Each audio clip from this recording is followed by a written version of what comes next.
Don't go so close. Yeah, go ahead. Yeah. I remember some year or so ago, I had a WhatsApp message. And this WhatsApp message, it was about two people reciting the Psalm 23.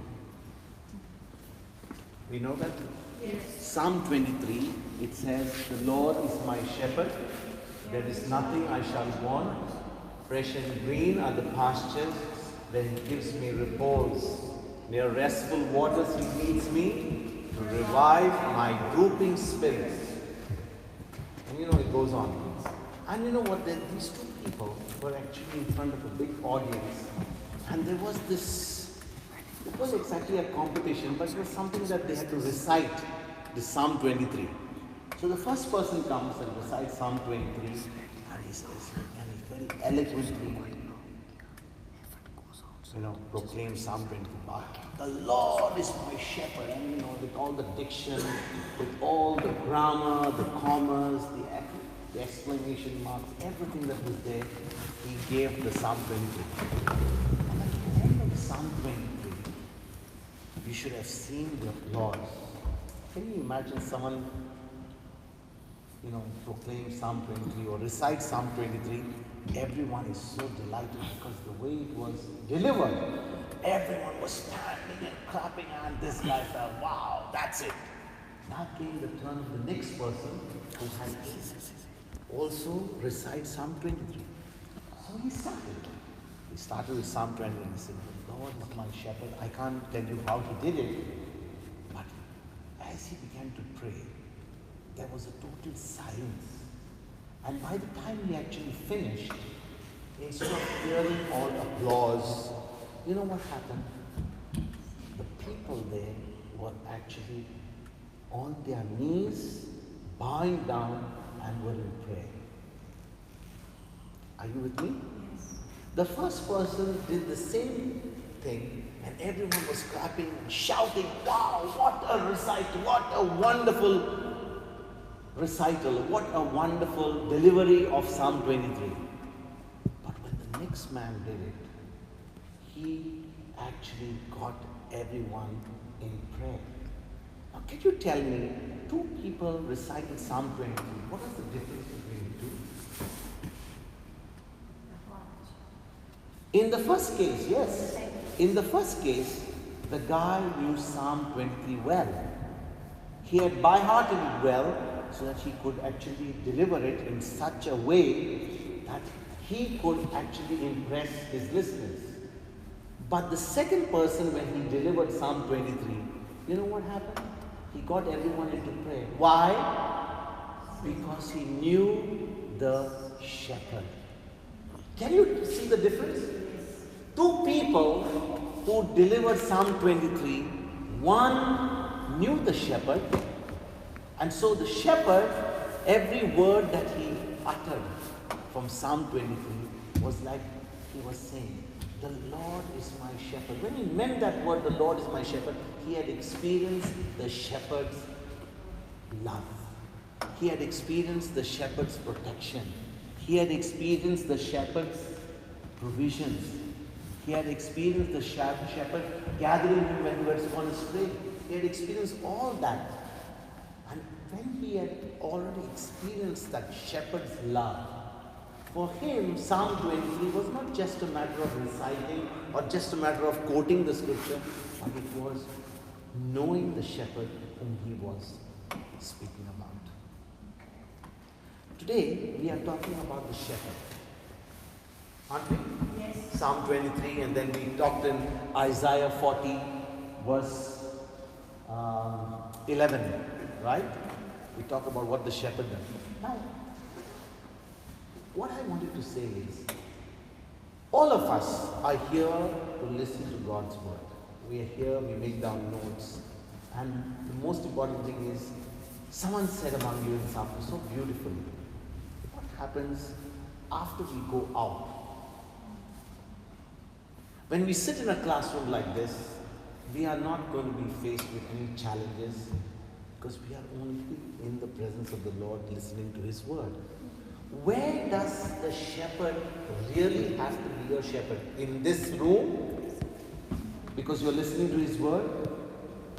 Does the shepherd only have to be a shepherd when you have your Bible in front of you and made notes and you say, yes, Lord, you are my shepherd?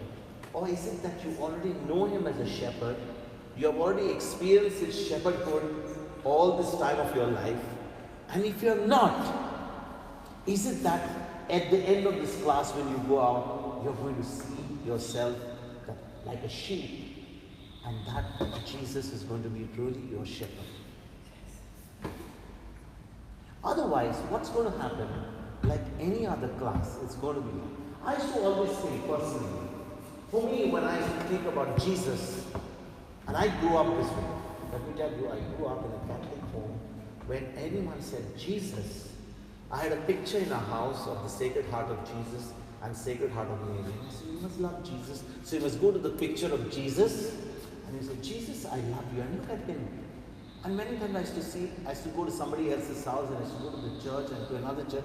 And every time the picture of Jesus was like, he had either a longer beard or his face was a little bit narrower. I said, Jesus, what is this? Every time I go, I see a different face. So for me, Jesus was that picture on that altar, was that picture on the wall, was a picture, and that's it. So when I looked at Jesus, I was actually looking at a picture. Until I realized that looking at Jesus was not looking at a picture. Looking at the Good Shepherd was not that picture on the wall where Jesus is putting a rod in his hand and all these little sheep are in front of him. In fact, when I first time got a picture of Jesus, the Good Shepherd, or Psalm 23, it was given that the Psalm was given, Psalm 23 was given on the left-hand side, right-hand side. I saw Jesus with his rod, with the shepherd's staff, and there were all little sheep there, and he was carrying one sheep on his thing. And I was wondering, Jesus, you are the Good Shepherd. So is it that when you were walking on this earth, you had all these sheep, and you were, you used to also go like the shepherds? Till I could realize that if Jesus is my shepherd and I need to be a sheep, then I need to hear his voice. If I'm not hearing the voice of the Good Shepherd, then whose voice am I hearing?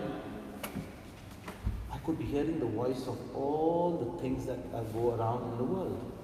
And the voices that are in the world are very, very loud.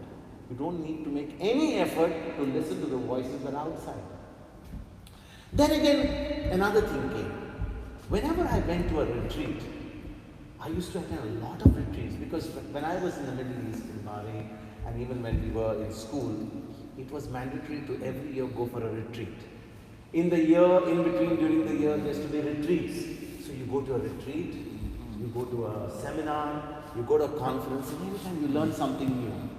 And it was those 4 days, 3 days, or 2 days, everyone's on a high. Yeah, I must do something. I must do something. The moment I got out of those 4 walls in the conference hall, oh, what a relief, it's over. Now I've learned something. 3 days, 4 days, 5 days.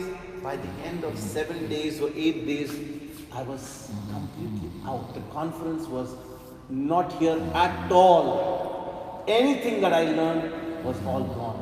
I'm telling you from a personal example.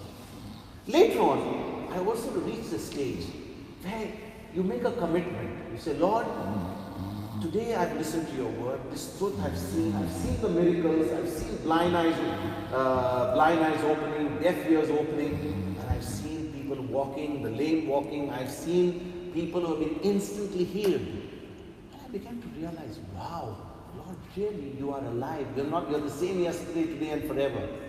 But when I went out, I began to ask myself the question.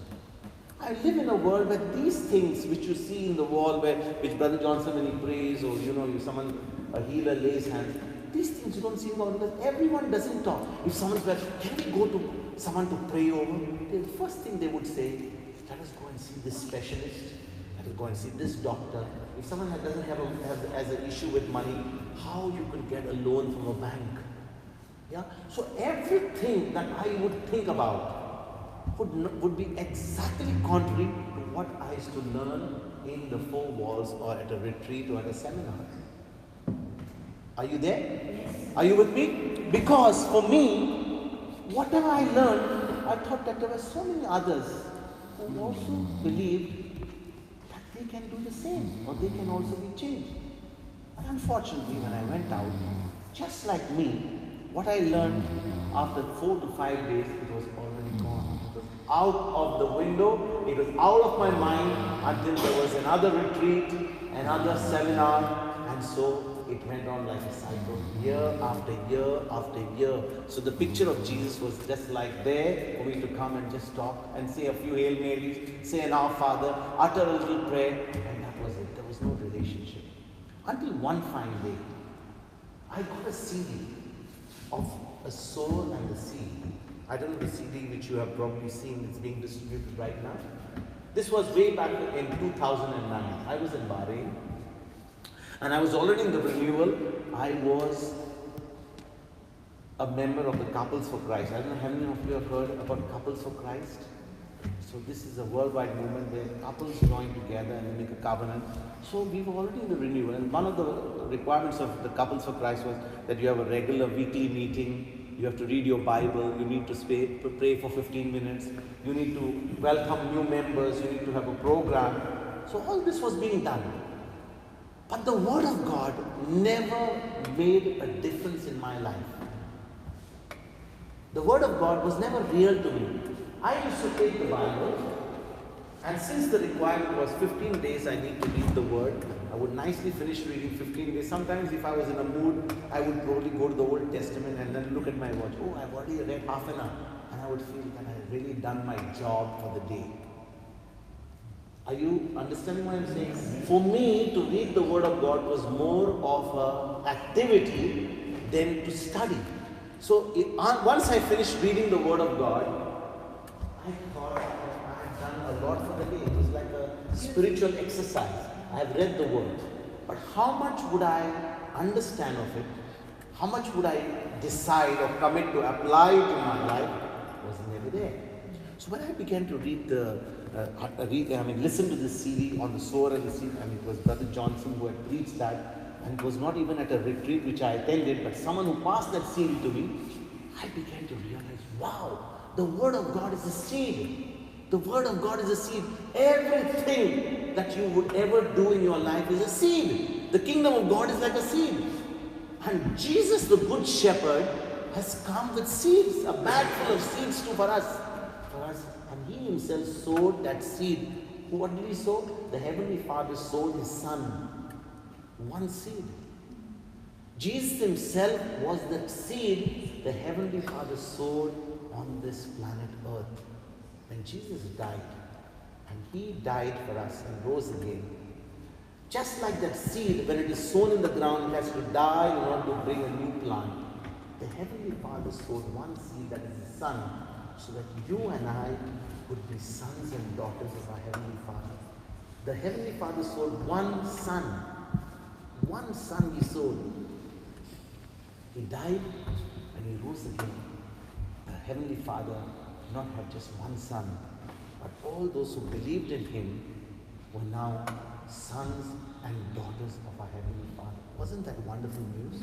So that Sower and the Seed CD, which I began to listen to, made me understand, wow, if that Word of God is seed, and Jesus Himself is the Word that became flesh and lived amongst us, died for us, and now He told us, if you love me, you will keep my word. And now, because by believing in what I did, you are not just a human being, but you are a son and a daughter of the Heavenly Father. I began to start reading the Word of God, and I said, Jesus, you said you are the Good Shepherd. Jesus, you said that when we listen to your word and obey your word, you will truly prove that you love Him. Because I used to go and say, Lord, I love you, no Lord. I love you, Lord. But this is my list. This is my list. One side there was a list of mine. I need to do well in my studies.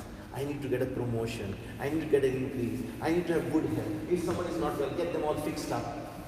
And at the same time, Jesus, I love you. But what He tells me, I would never do. So for me, the Word of God and my Good Shepherd was a shepherd of convenience. Personally for me, Jesus was a good shepherd. He was a good shepherd, but I was the sheep of convenience.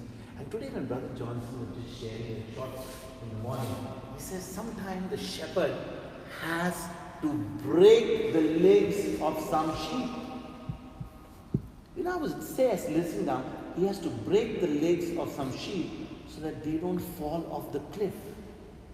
Can you imagine a shepherd breaking the legs of a sheep? He's the one who's portrayed as the one who actually carries them lovingly, carries them, in his bosom and wants to take them to, safe places. And here, a shepherd has to reach a stage where he has to break the legs of his sheep. And you know what? When I did not know that truth or did not understand about sheep because I had not done that much research, but today, when I looked at it, I realized that my good shepherd, when I made a decision, had to even break my legs. Had to even break my legs. Because by nature, I was a very rebellious person. I had it my way or no way. I had to argue with my parents, my father, my mom, and for that matter, anyone. If it was my way, it was my way or no other way. So even though I would come and probably confront you, if you did not agree with me, it never mattered to me, I would do it my way. So much so that I went, till I realized that the good shepherd said, if you are my sheep, you will listen to my word, and if you don't listen to my word, I am no shepherd of yours. You don't love me. All that you come to the church and do. During this time, I want to just tell you something. I was so much involved in the church. I was a Eucharistic minister. I was a lector. I was a member of Couples for Christ. I was involved so much. I was in the church pastoral council. So I was serving. I was doing a lot of work in the church. But can you imagine my attitude? My attitude was one, let it be my way. Because I thought that I am serving the Lord. I am serving the people. I am serving the church. I am a Eucharistic minister. I proclaim His word. But I am not doing what His word says. So my attitude was stinking. It was a stinking attitude. So much so that, yes, you just go around and get things done, not realizing that sometimes you are not representing the shepherd whom you are believing for as really your shepherd. So can you imagine in the church when you are serving and all, everyone says, wow, he's a Eucharistic minister, he wears a gown, he's working pastoral. So everyone looks at you with absolutely with respect. Yes, you are a Eucharistic minister, you are a lector, you have an attitude in which you feel that you are very much respected. But deep in your heart, you know something is missing. Because you are rebellious. You don't need anyone to show you. So what does that mean? I wasn't a man of integrity. So I was doing one thing in the church, but I knew in my mind, not in my action, but in my mind, that I wanted to do things my way. So there was absolutely no harmony between what the good shepherd wanted me to do and what my life was really is. So one fine day, when I listened to this CD on the sower and the seed, all the question marks keep coming in my head. What am I doing? This word of God is absolutely real. It's real. It's the word of God which is the seed. Jesus is my good shepherd. And every time I thought about it, I began to say, I want to listen to the CD again and again and again. And it was sometime around end of November of 2009. And right up to coming to Christmas, this is exactly the time, 2009, it's about 9 years ago. And we were heading towards Christmas, and during this time, we were making preparations to come back to our country, India, to Goa, for Christmas. So my 3 children, my wife, we all booked our tickets. And around a week before Christmas, we landed in Goa. And when I landed in Goa, this CD was playing on my mind because my wife and my children realized that something is going wrong with this guy. My children are saying, Dad, it's only the Walkman in your head. You're just listening to the CD all the time. I kept on listening to it all the time. I must have listened to that CD on the sower and the seed. I promise you. I must have listened it to at least, that's a 40 hour, I don't know how many hours is that. 54. 54 hours? 54 hours CD. I must have listened to that CD in those 4 weeks at least 7 to 8 times. Can you imagine?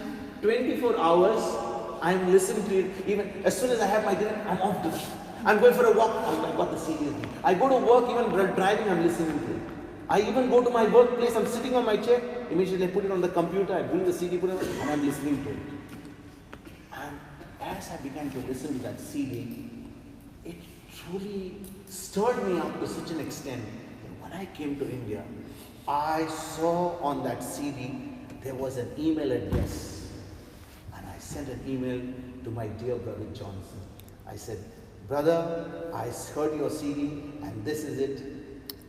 And I never expected even a response, because I said, this brother must be here. And I put my telephone number on it. And I did not have a mobile then in India, because in 2009, I still did not have a chip in India. So I'd given him my house number where we were staying with my mother-in-law's house. And right enough, after 2 days, I get a call from this brother, and he says, don't worry, we are having a retreat in a particular place in Goa, and in 2 days you can come for this retreat.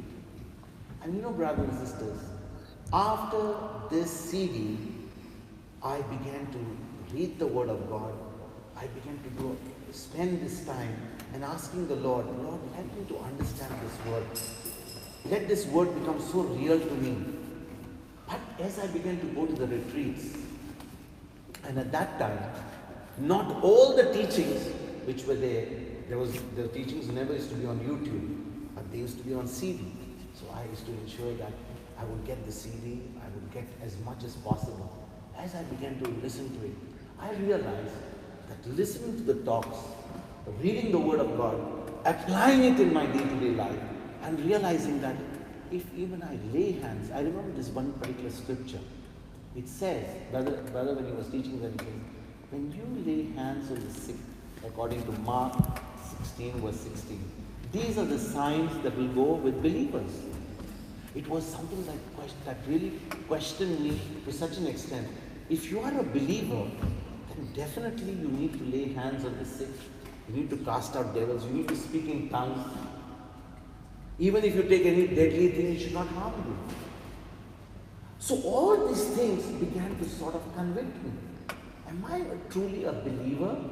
Or am I somebody who just goes to church, does a ritual, goes to mass and comes back, and that is the end of it?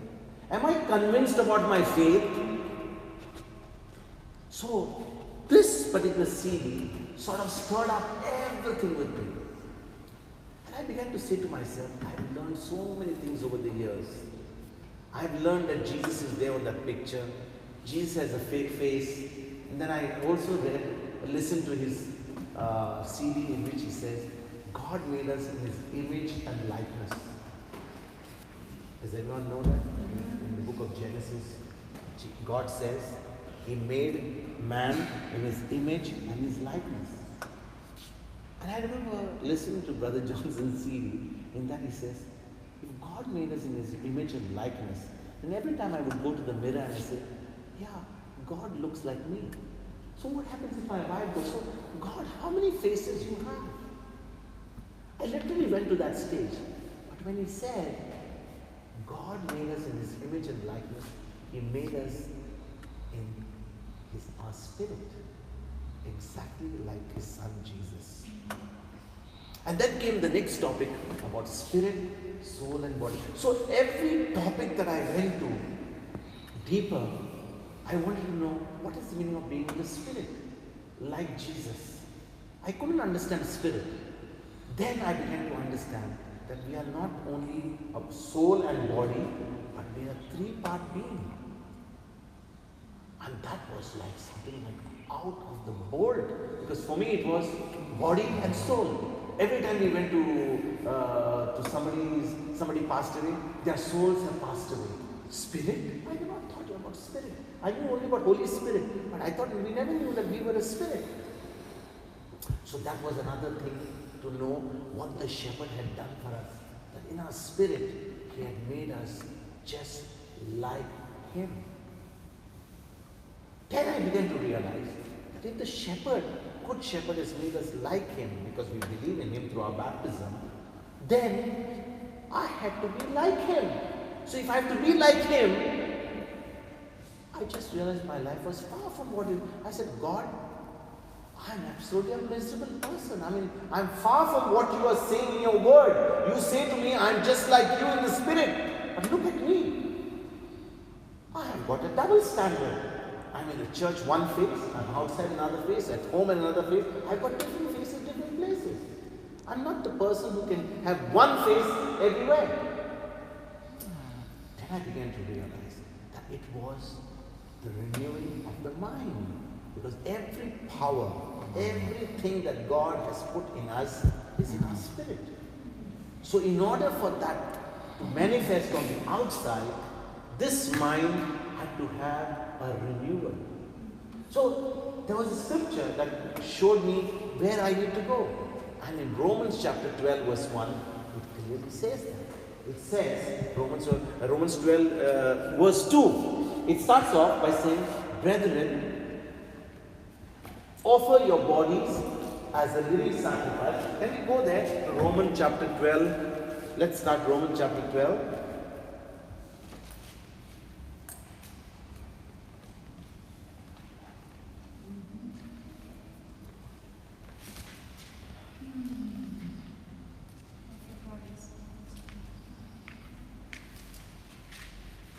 It says, I beseech you therefore, brethren, by the mercies of God, that you present your bodies a living sacrifice, holy, acceptable unto God, which is your reasonable service.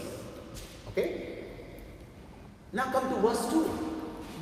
And be not conformed to this world, but be you transformed by the renewing of your mind, that you may prove what is that good and acceptable and perfect will of God. I'll just repeat that again. And be not conformed to this world, but be you transformed by the renewing of your mind. So I said, Jesus, you are my good shepherd. In the spirit, I'm supposed to be exactly like you to my baptism. And if I now need to be exactly like you, even to manifest exactly like you, then the only thing that I need to do is to get all that is in my spirit, which is exactly in the image and likeness of God, and to renew my mind, so that now in my thinking, in my emotions, in my feelings, I can be exactly like you. So what was the challenge for me? The challenge was to renew my mind. Because my mind was already fixed with all the rituals. A very good Catholic, went to Mass, did the novenas, prayed the rosary, and there was nothing that we ever did. We sang songs, and we were going to worship. I remember the times when I used to actually go for a prayer meeting for worship. Clap hands, sing and dance, and we're just doing it like, it's like with the flow. Everyone sings, you also sing. Everyone says clap hands, you clap hands.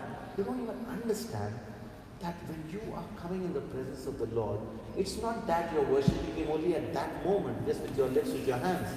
But your entire life, right from the time you wake up in the morning to the time you go to bed, is but a worship to the Lord. Because worship to the Lord was renewing of your mind. So now you're not conformed to the world, but you're conformed to His likeness. Because I realized God was not interested in making us only comfortable and meeting all our needs. Yes, that comes as part of the package. But what was God interested? What is God interested in? What is God interested from the very beginning? To have us conform to the image of His Son, to be conformed to the image of Jesus. And who's Jesus? A good shepherd. So if the shepherd wants us to be sheep, then he wants the sheep to follow him. Right? And in order for the sheep to follow him, there are so many things that the world has taught me right from my childhood days, because I was ignorant about the Word of God. For me, the Word of God was just something that I heard. First reading, responsive in the Psalm. On a Sunday, there could be a second reading and the Gospel, and then you have a little homily and you go home. But never was the Gospel for me something that I had to live on. It was never a gospel that where Jesus said he's the good shepherd. I have to live to him like the shepherd, like a sheep, so that I can really conform to his likeness and image. So, when I began to renew my mind, I began to say, Mark 16 says, when you lay hands on the sick, they shall be healed. When you are supposed to speak in tongues. That's what Jesus said. If he's saying, to whom was he saying? To all those who believed in him. So if I believed in Jesus, the natural thing to follow was, all that he says had to conform to what I need to believe. So, after I finished the CD, started going for the retreats, I said, Lord, I've seen Brother Johnson lay hands. I've seen so many people on television, because by then I would go on YouTube and see healing videos and all that. And I would start saying, Lord, all these people lay hands. And here your word challenges me that if I believe in you, all these things should be done. I should lay hands on the sick. So I began to say, Lord, I'll lay hands. I need to believe it. Now my mind is saying, there was a battle going on in my mind. Because you've never done this before. You never prayed over somebody. Okay? So one fine day, it so happened my daughter was having a high fever. Very high fever. And whenever our child ever had fever, the first thing that we would do is give them Panadol. And for a little child, don't give them tablets, you give them a syrup. Right? So the instant reaction or the instant response to fever for a child is give them a spoon or that measured thing of Panadol. This time I said, Lord, my child has got fever. I will use your word. So I prayed over my child, laid hands on my child. There was absolutely no change. So my wife said, let's do one thing. You have prayed is fine.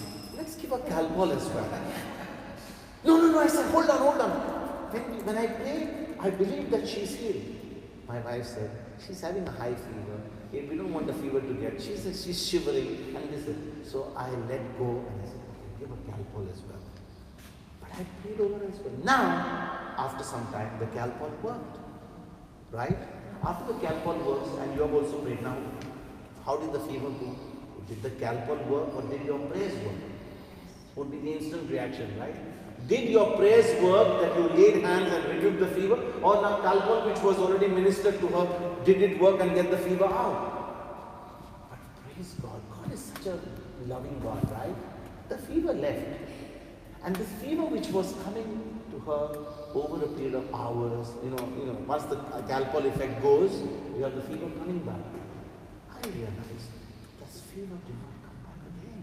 Praise God. I said, definitely the prayers has worked. So if I can lay hands and my daughter can be healed, surely I can try it out on someone else as well. So, it so happened, in 2011, I had these friends of mine from India, 3 of them. 2 of them, their spouses came over, and they are not believers. They're Hindus. So one of my friends comes up, and they were staying with me in Bahrain. He came there, and he says, Vincent, I am really having a splitting headache. I don't know.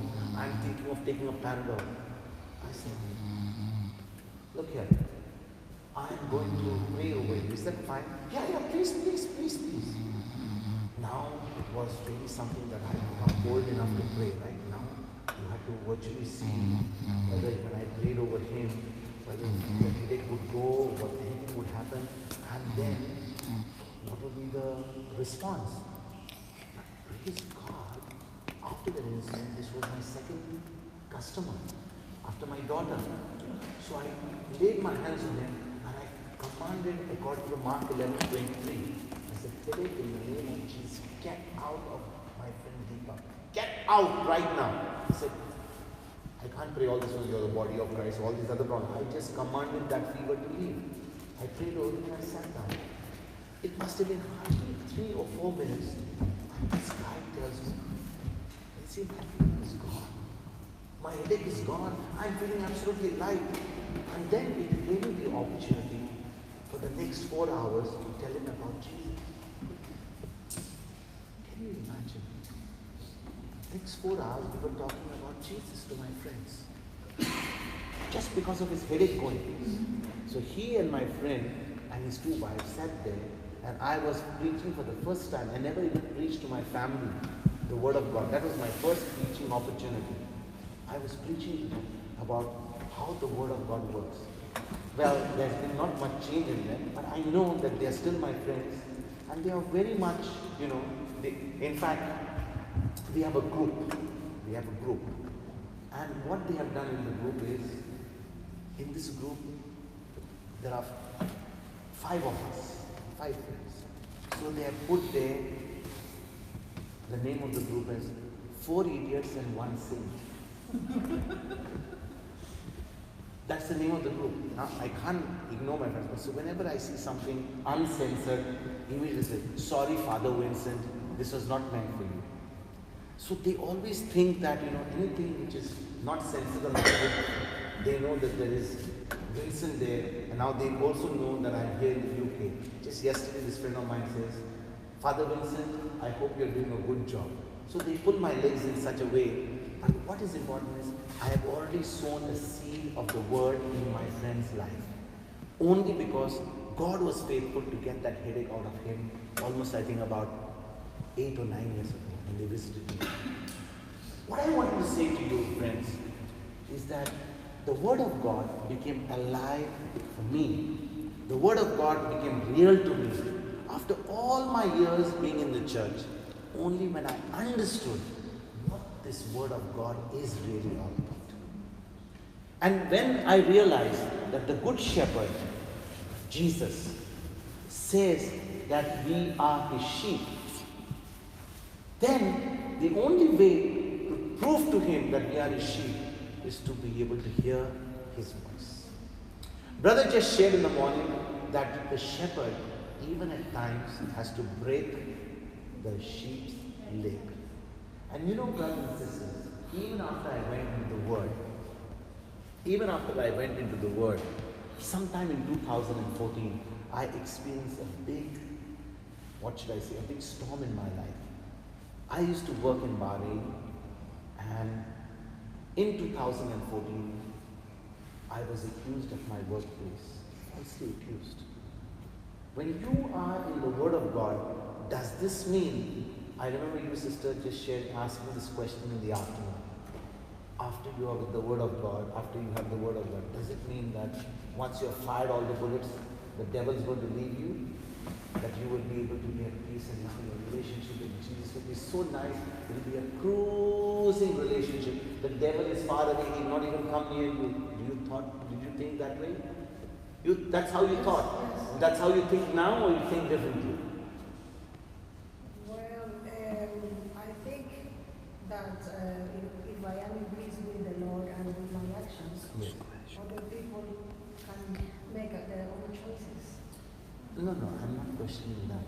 The choice whether to be with the Word and to be with the Word is yours and mine. Yes. But what I'm saying is, once you are already with the Lord, once you have the Word of God, abiding Word, are you going to be someone who's going to be immune of troubles and difficulties? And on the contrary, you will expect more persecution, right? Because when you have the Word of God, abiding Word, Jesus said, I have redeemed you from everything: sickness, curses, disease, shame, rejection, punishment, all the sin, everything He has redeemed us on the cross.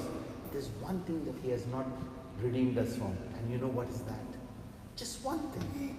That is persecution. Persecution is the only thing that we have not been redeemed from. So the Good Shepherd, we know the Good Shepherd, and Jesus said, I am your sheep. If you are my sheep, you will keep my word. Now when you are persecuted, Lord, why this to me? I am with you. I have your word, abiding word. I follow your word. I obey your word. I listen to your word. I lay hands. I heal the sick. I do everything what your word says. Why am I being persecuted? So this question obviously came to me in 2014 when I was falsely accused. Can you imagine when you have already got the word and you're sharing the word, you're laying hands on the sick, now you're going to hospitals, you're counseling people, you're really studying the word, you're investing time in the word. All of a sudden you have a storm coming in your life where someone says, you are a crook.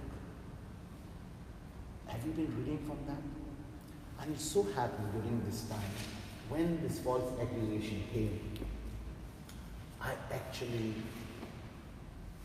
broke down. I broke down. I broke down to the point where I began to go through depression. I was so depressed that for me, coming home from my workplace was like, when you come to your home, you want to check under sofas, check in cupboards where there are bugs kept, whether they're kept there, anything in your house, to listen to your conversation in the house. If you go in the car driving, if you see somebody more than about 1 or 2 minutes behind you driving slowly, you think that man is following you. So you probably go and stop on the road until he passes by. All these sort of crazy things are going on in my mind. And when these crazy things were happening in my mind, was I a sheep? I wasn't listening even to the shepherd. I was absolutely depressed. I was thinking that I was very much in the Word, I was sharing the Word, and now I was facing a storm in which the very things I believed, the very things I saw God's power work in my life, the very words that I spoke, I saw miracles happening in front of my eyes. And now I realize I'm sitting here depressed, and I realize it is the most difficult time of my life. And my wife, Brother Johnson, and myself, when we spoke all together, he says, come to India for a retreat. My wife accompanied me to India, and of course, there was option to put me in a psychiatric place for treatment.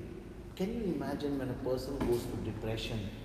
I don't want to go and dwell on what it means to go depression, because I really don't wish even my enemies to go through depression.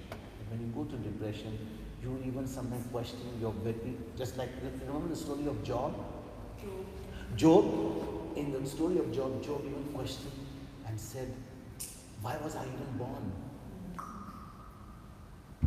Why was I even born?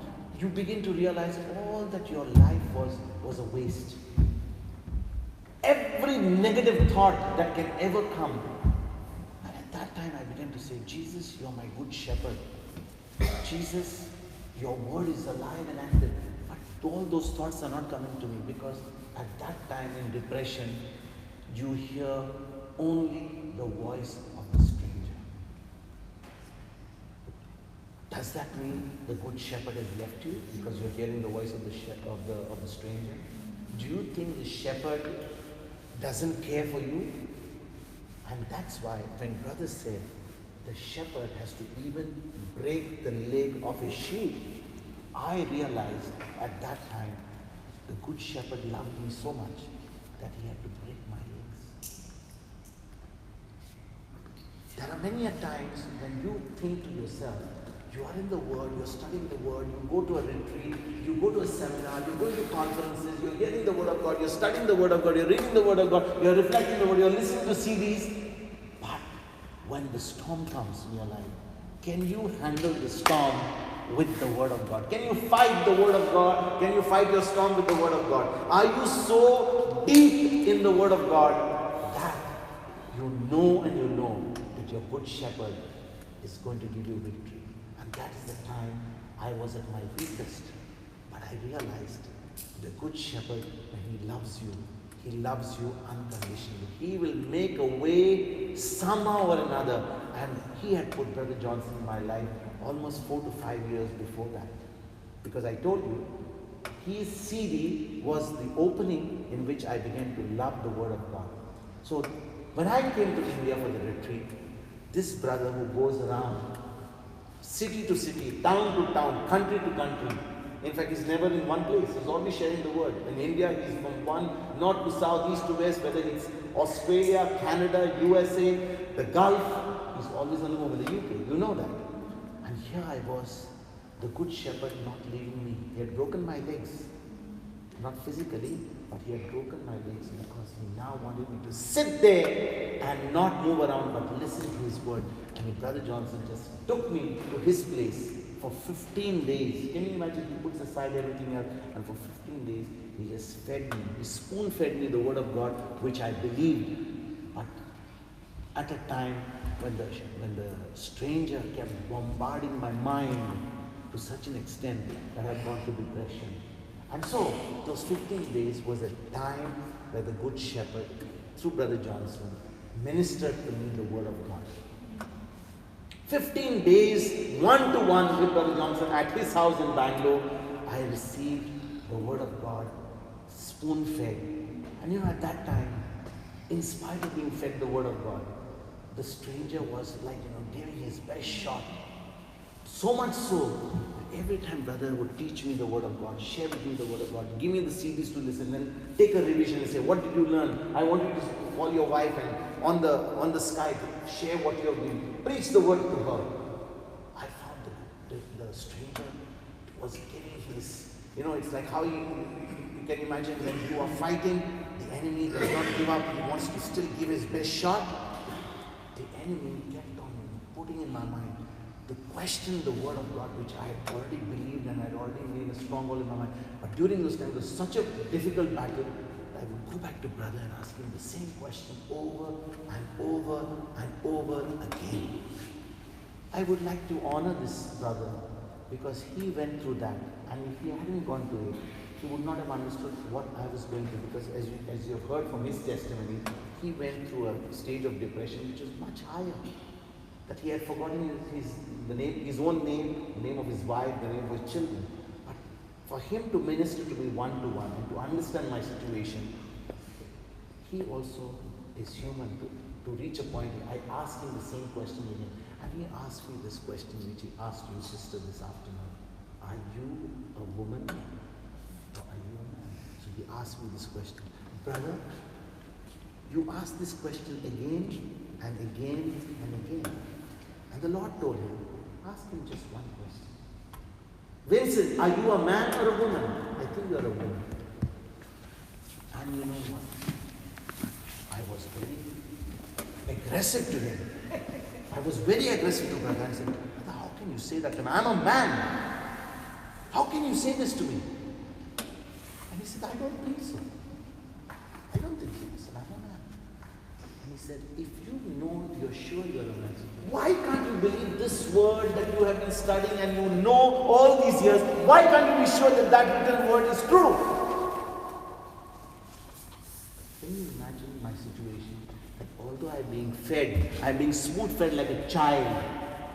I sometimes, I've reached a stage where I would give glory to God than to feel shy and say, when you feed a small little child sitting on a high chair, have you seen a picture of a small child being fed, with a spoon on a high chair? I have reached that stage where brother was literally patiently feeding me the word on a high chair. And when you feed a child on a high chair, the word of God, and he doesn't understand, you ask this child, are you a boy or a girl? And fortunately, by the end of the second day, although I again asked him the same question, this thought came to me. If he asked me this question again, are you a boy or girl? I know in the same way I just said, if it is written, it is written. That is the word of God, and it is not to be questioned anymore. And I was set free. If the good shepherd said that he loves me unconditionally, and it is written there, I know it is settled. I knew it was settled when the first time when I heard that series, but after I went into depression, the stranger gave me such a bad time, and he says, I don't want to confess those things, but even you begin to doubt whether God really loves you. That's what depression can do to you. So much so that brother got the wisdom of the Holy Spirit to ask me this question, and I was set free after those 15 days. So when I went back to Bahrain, which I of course even delayed after 15 days, my family who were also in the Word of God, because when brother used to come to Bahrain every month, he used to come to preach, we used to gather the people in our house and preach them. My children were very young when by 2009, when they were hardly 7, 8, and my daughter eldest was 10. They had also been listening to the Word of God, not because they were going there, but because the Word of God was preached in our house. So by default, they were present there when the Word of God was preached. So they had grown up with the Word of God. And when I went back to Bahrain, I was amazed that just 4 days before Christmas, when everyone puts a Christmas tree, puts up decorations in the house, the typical balloons and the buntings and the decorations in the house, red and green and, those colors of Christmas. I was amazed that because my children and my wife understood where I was coming from, they had actually put scriptures. Right from the door, he made actually the hanging buntings all over in the sitting room, on the cupboard, on the doorstep, even under the sofa. I remember even under the sofa, which I would lift up to see if there are bugs. If I open it up, I see the scripture. There is no place now for me to think of any bugs, but to see the word of God. Fantastic. That is what the Lord, our good shepherd, does. He has to break your leg to make you realize that there is no one else except Him. There is no other way except the Word of God. There is no other solution except the Word of God. There is no other solution except Jesus. And if it is only Jesus, then it has to be His Word. Because I realized, when I heard the CD for the first time, that if I said, Jesus, I love you, there was no point in saying, Jesus, I love you on that picture. Like, would take the picture of my parents, my father, my late father, or take a picture of someone whom you love and just look at that picture and just start admiring it. But there was that word of God which Jesus said, if you love me, in John 14:21, if you love me, you will keep my word. You will obey my word. So the only way we could prove to Jesus that we love Him was by obeying His word, by doing His word. There was no other way. Going and saying, Jesus, I love you. Jesus, that was not the way. Because Jesus only wants us to prove our love for Him by being doers of His word. So although I was born in a Catholic family, baptized, serving in the church, for me the love of God was, if I basically organized retreats, even after I began to meet Brother Johnson, is to arrange in the house, there was a time, slowly after a time, that's why I realized why the shepherd had to break my legs. I used to think that because I'm arranging people in my house, I take them by car, I bring brother from the airport, I see that he is having a nice meal at my place, that I'm able to invite so many people, I'm able to arrange the fellowship in our house, I'm able to do all this organizing, that I'm basically very close to her. And there was a time, slowly from knowing the shepherd, I began to be a Martha, then a Mary. Say that again. Are you with me? Yes. There was a time when I started with the Word of God, listening to the series and studying the Word of God. For me, the Word of God was so real. But as the time began to pass by, I began to be more of an organizer so that others could listen to the Word of God. And instead of being a Mary who's at the foot of Jesus listening to His Word, I became a Martha. And you know what Martha was? Martha was cooking and cleaning and grumbling and saying, Lord, can't you tell my sister to come and help me? Can't you tell her that I'm doing all this hard work? And then Jesus very peacefully tells Martha, Martha, Martha, what are you doing? Mary has chosen the better part, and it shall never be taken from her. Our good shepherd, Jesus, is such a loving shepherd that when you begin to become a Martha and you don't listen to Him, He has to even go to a stage where He has to break your legs, because He doesn't want you to go to hell for eternity down the cliff. He has to break your legs because He wants you to now come back to Him. And I realized myself just becoming like that particular sheep whose legs had to be broken, and to the stage of depression, which was not a creation of God, but which was of a creation of my own backsliding, that I realized the Good Shepherd's love for me, unconditional love and mercy, never ended even in that situation. Can you imagine? The Good Shepherd is someone who not only leads you, not only guides you, not only provides for you, but even He has to reach a stage, the ultimate stage of even requiring to break your legs. And that was something that I got to hear in Ireland just about last week, and brother reminded me this morning that it was the shepherd, even if he has to go to break your legs, which he never does. A shepherd never breaks his leg. He has to do that in the worst case. And I realized it is only done out of His love and His mercy. Because if He doesn't break the leg, the sheep will jump off the cliff and die. Exactly. To protect the sheep from dying, Yes. he breaks his leg so that he doesn't move, Yes. and he stays with the shepherd. He stays with the shepherd. And that's when his fellowship with the shepherd increases, Yes. and he doesn't roam around away from the shepherd. Exactly, exactly. So depression was actually taking you to the point of death. Exactly. And the thing is that I have become more of a Martha. Instead of listening to the word of God, having that same zeal and that same passion. And I remember at one time having listened to, read the book of Revelation, I think it's Revelation 3. He says, you have lost your first love for me. You have lost your first love for me. You were so passionate. You were so passionate about the word of God. You wanted to listen to the sick. You want to lay hands on the sick. And now you are becoming more of someone who's just an organizer. You want to be there, have a gathering, and let the word of God reach. And you'll sit behind, and you'll worry about the food, and you'll worry about the microphone, and you'll worry about some wires and some connection. And what about listening to the word of God? But you know, the good shepherd is really a shepherd. I looked at it, the whole thing in this time, and as I began to reflect over the months that followed, I began to realize just one thing. Everything that happens in this life has to be looked in the context of eternity. Because we think in this life, we just want to have it all, we just want to be comfortable, we just want to be like, have it all. We want our big home, we want our meals to be provided, we want our jobs, we want our children, everything to be provided. We just want to be comfortable.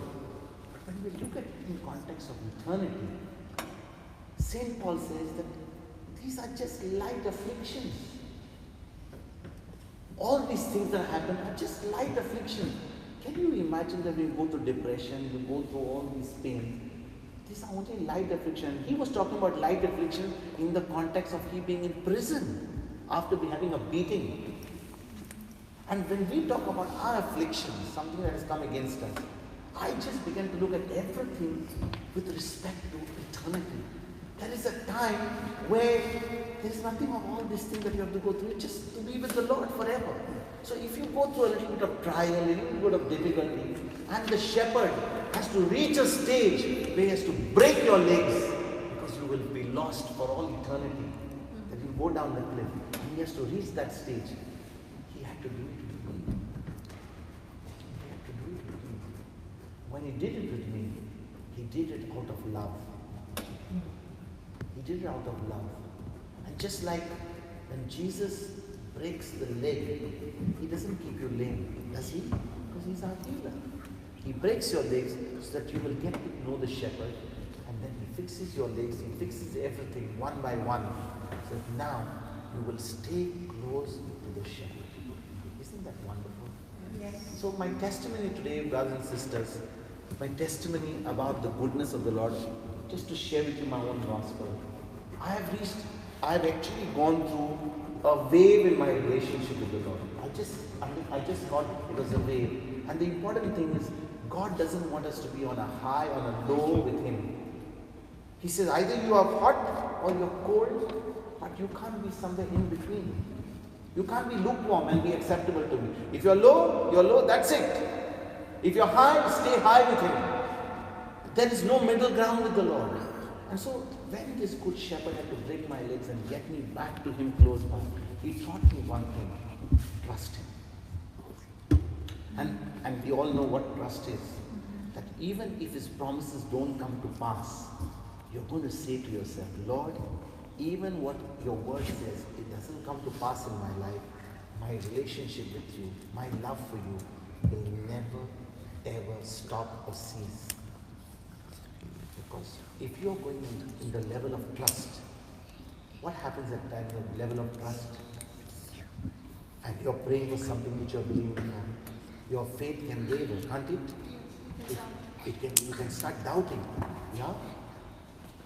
When you are in the Word, in the beginning you're in the Word, time comes, you take the promises of God and say, I'm not feeling well, my foot is paining, I've got a headache. By the wounds of Jesus I'm healed. I can command this mountain to move. I can move. Yes, it does. But there are times God doesn't want us to stay only at the level of faith. He wants us to grow beyond faith to a level of trust. To reach a level of trust, God even if he has to break the legs of his sheep, he'll do it because he wants us to grow beyond faith to a level of trust. That's what a good shepherd is. When you understand his love, you understand how this loving shepherd has gone through the cross only to save us for all eternity, to be with him. The word of God says in John 14, Jesus telling his disciples, I shall go ahead and prepare a room for you. I'm going to prepare a room for you. I would not tell you so if it was not true.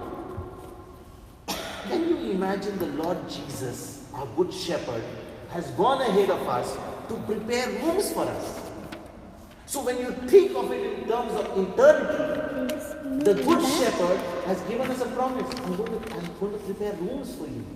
Here we decide to break our head over this design, this big room. And I remember during those years, we were thinking of building a house. I'll build a big house. Even if I required a little bed to sleep, but the house should have a lot of space. And that is what my room should be. But when the Lord makes a room up there, He's making a room for us for all eternity. Right? What is this? Good job, Aaron. Wonderful. See? Well done, Aaron. Well done. So, coming to that, when you realize that the Good Shepherd has made rooms for us, and has prepared a room for us, isn't that encouraging news? Yes. Isn't that good news? So instead of working here in trying to build our mansion, in trying to build our empire, in trying to build our own things, isn't it better for us to trust this shepherd who's already fixed a room for us so that we will be with him for all eternity? So then all these other things become so insignificant. All these things on earth become insignificant because then we are only helping others. And might as well we have as many people with us in those rooms out there than for them to be perishing for all eternity. When I think about the inspiration I got from Brother Johnson, that he goes around only to share what the Lord has done in his life, I said to myself, instead of coming back to India and taking up a job and going and doing a service somewhere and earning a monthly salary and working and then doing the routine again, it's time to at least tell others there is a room that has been prepared by our Lord. Get yourself ready to prepare and listen to the good news, because the good shepherd is your shepherd as well. So when we realize Jesus is our good shepherd, it's not just a word in Psalm 23, good shepherd, the Lord is my shepherd. It is important for us to know the shepherd so that what he is saying becomes so real to us right now. If what the word says is not real to us right now, it's just a promise for us to be comfortable, for our needs to be met, for us everything to be provided for us to have a comfortable life, then we don't really understand the Good Shepherd.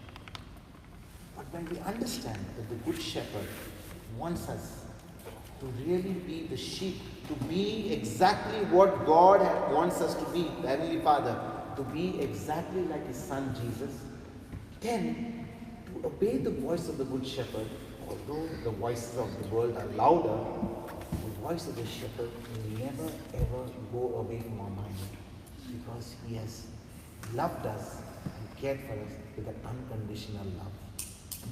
So today, I would just want you to encourage you with just one thing. There may be so many issues in your life.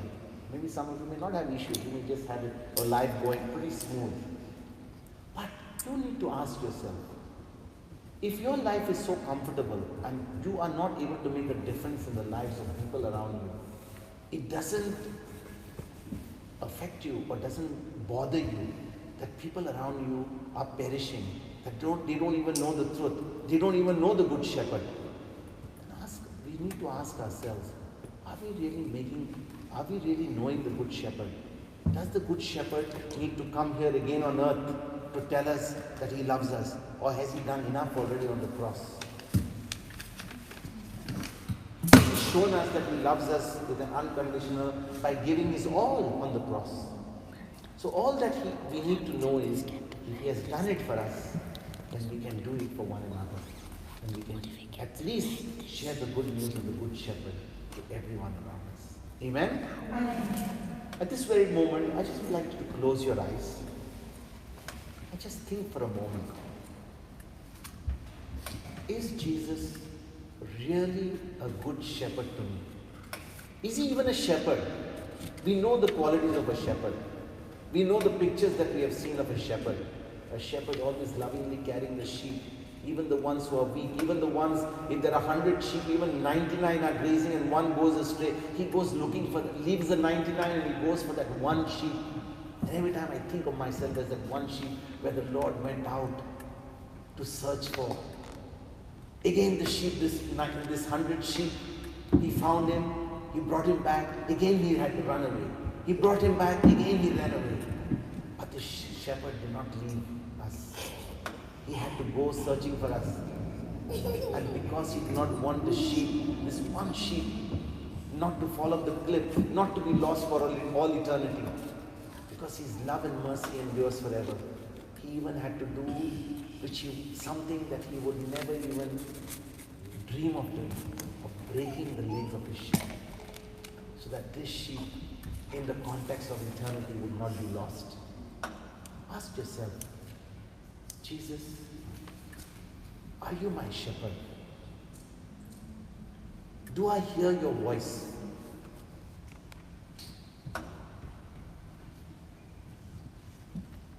Have I studied your word? Have I read your word? Have I read the good news? Have I allowed this good news to be imprinted in my heart?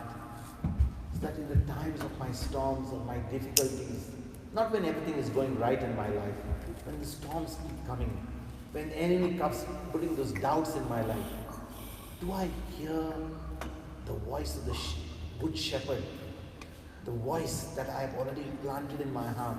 Or is it the voice of the stranger? Or is it the voice of my problems? Is it the voice of those storms that are coming in my life? Is it louder? Or is it the good shepherd saying, do not be afraid. I am here for you. I love you. I'll never forsake you. I have plans for you. I died for you so that you could live with me forever. I have made rooms for you. A room for you in heaven. I've gone ahead. Do we hear these voices? Or do we get into a stage where we allow the storm, the difficulties, the trials, and even the voice of the world, all that it offers, the temptations, do we allow that voice to speak and drown the voice of the good shepherd?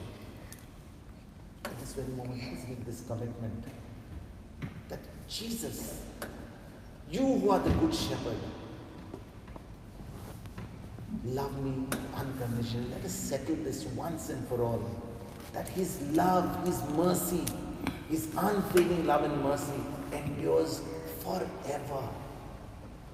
There is not a doubt that should ever remain in our hearts. Not for all the wrong that we have done, for all the sin that we have committed. He right now doesn't even want to even consider that. All that he says, my child, I love you with an everlasting love. My mercy and love endures forever. I paid the price for every sin of yours on the cross. I am your good shepherd. I want you to hear my voice. I want to, because I am the way, the truth, and the life. I want to give you life. I want to give a life of abundance, not only on this planet Earth. And I've created you to be with me forever in eternity. I've even made rooms for you. I want you to hear my voice. If you are my good shepherd, you'll hear my voice. And in order to hear his voice, we need to invest time to read, to study, to meditate, to apply his word. Let his word become real to us. Let that voice of the good shepherd speak to us right now. Let us make this commitment at this very moment. That Jesus, your word shall be the number one priority in our life. All of us have failed. There are times that these things of this world, the pleasures of this world, the temptation of this world, sometimes can even draw the one who is even coming to the shepherd, can always be an attraction, can always be a temptation. But let us repent for the times that we have failed to give the shepherd his due place in our life. For the times that we have failed to give the word of God its number one place in our life. when we have failed to give the times we have failed to give God and Jesus the first place in our life. Let us repent at this moment and make this commitment that from this day onwards, we will study His Word. There is so much of resources available. There are CDs available. There is a JCILM radio where the Word of God is 24 hours preached. There is no stoppage. 24/7. 365 days. The Word of God is being preached. Even when we are working, when we are driving, with technology, it's possible to listen to the Word. Just plug it into the ears and have the voice of the Good Shepherd continuously feeding our souls, continuously feeding us. Let us make this our commitment that from this day onwards, all the attractions, because when we get into the voice of the Good Shepherd, there is no room for sickness. There is no room for curses. There is no room for rejection. There is no room for shame, because Jesus carried everything for us on the cross. He's our Good Shepherd. Talk to Him at this moment and tell Him, make this commitment at this very moment and say, Jesus, You are my Good Shepherd.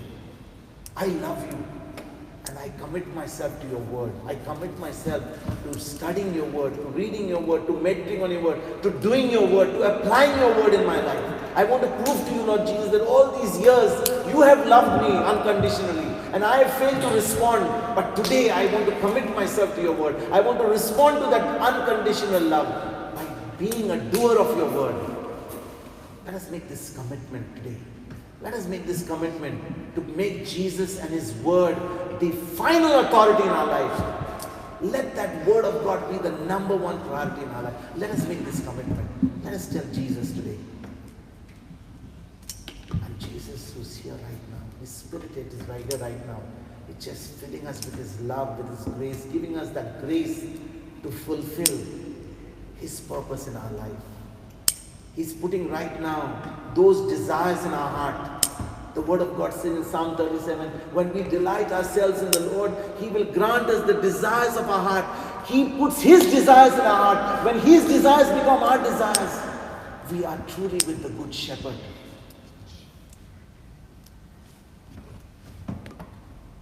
In Psalm 37 verse 5 it says, commit your ways to the Lord. Trust in Him and He will act. When we commit ourselves, commitment is something which is so alien in our society today. Commitment is a word which is becoming alien to our society today. Whether it is in our relationship, in our marriage, whether it is in our study of the Word, or whether it is in our relationship with one another, commitment is becoming a word that is alien. But when we make that decision to commit to His Word, this whole package turns into a blessing, because He puts His desires on our heart, and that is the time God acts. And when God acts, nothing can stop us in fulfilling our purpose in our life. The very purpose for what God has put us in this life is fulfilled, because now we have the Good Shepherd with us. He is backing us up. Heaven is backing us up to fulfill His purpose in our life. Let us make this commitment. Let's talk to Him at this moment and let us make this commitment. Jesus, I commit myself to Your Word. I love You, Jesus. Thank You, Lord, for Your mercy. Thank You for Your grace. Thank You for Your healing grace. Right now, there's a healing grace that is flowing right now. There's a healing grace that is flowing right now, destroying every sickness in our bodies. Because when we commit ourselves to God and we make Him the number one priority, things like sickness, things like illnesses, things like diseases, they can't stand. They cannot stand. The powers of darkness have to flee. The works of Satan have to be destroyed. They just melt. The Word of God says that mountains melt like wax in the presence of our God. As we make this commitment right now, many of us are experiencing healing. The Spirit of God is here. The Spirit of God is here. There is a great anointing of healing taking place right now. There's a great healing taking place right now. There's a mighty healing taking place right now. Healing of memories. We have to unlearn so many things in order to learn what our good shepherd wants to teach us. And right now, this anointing is deleting so many things in our life that have become strongholds in our mind. Right now, the Spirit of God is destroying those strongholds, and new strongholds based on our commitment to study His Word are being formed. A desire to learn, to study, to meditate, to become doers of the Word is right now just being poured upon each one of us right now. And all those who are watching, right now there's a great anointing of the Holy Spirit. There's a great anointing taking place. There's a mighty anointing of the Holy Spirit touching lives. Lives are being transformed. People are making commitment right now to follow the Good Shepherd, to hear the voice of the Good Shepherd, because the Good Shepherd is always faithful to His promise.